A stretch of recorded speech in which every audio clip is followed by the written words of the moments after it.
Shalom saudara-saudara, salam jumpa kembali dalam kasih Tuhan kita Yesus Kristus. Saya punya channel baru dan channel ini khusus untuk renungan dan cover lagu rohani. Saudara-saudara bisa mengikutinya di channel Vejo World. Nanti saya akan berikan link di deskripsi video ini. Tuhan memberkati kita semua. Shalom.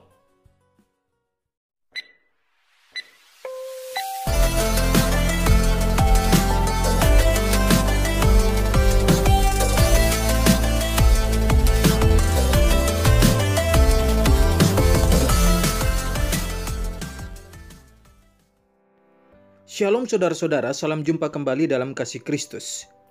Apakah orang Kristen, terutama pelayan atau pendeta, boleh tato? Sebagian orang menganggap bahwa tato adalah seni dan tidak ada hubungan dengan dosa atau tidak. Jadi orang Kristen boleh tato. Tapi saudara, tidak sedikit juga yang menolak. Nah saudara, sebelum saya sampai kepada kesimpulan dosa atau tidak, maka saya akan membahas beberapa hal penting terlebih dahulu. Yang pertama, dosa atau tidak ini sama dengan dilarang atau tidak. Nah, sekarang dasar apa yang kita gunakan untuk menyatakan tato dosa atau tidak?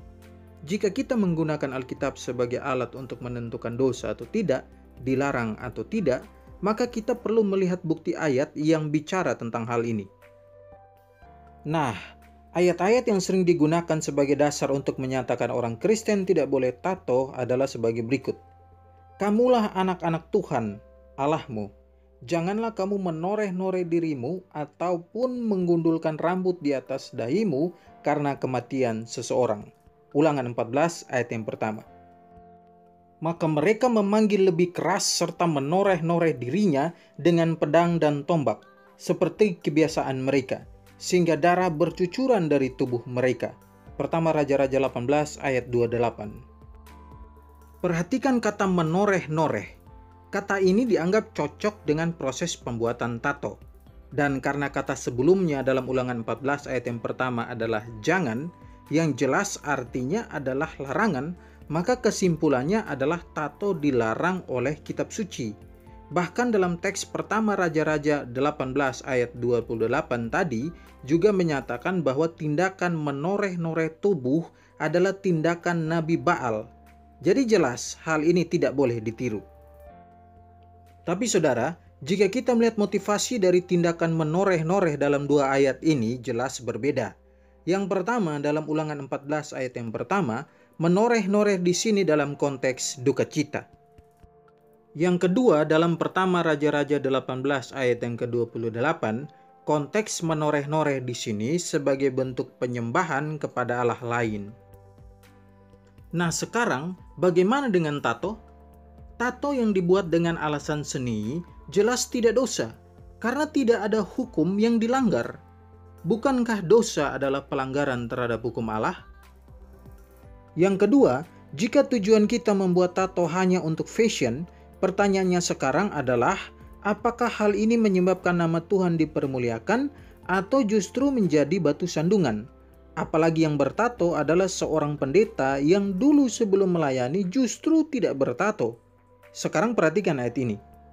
Aku menjawab, jika engkau makan atau jika engkau minum atau jika engkau melakukan sesuatu yang lain, lakukanlah semuanya itu untuk kemuliaan Allah. Pertama Korintus 10 ayat yang ke-31. Konteks ayat ini, lihat ayat 27 hingga ayat 30, adalah Paulus menasihati jika ada orang yang keberatan mereka memakan makanan yang telah dipersembahkan kepada berhala, maka sebaiknya jangan makan.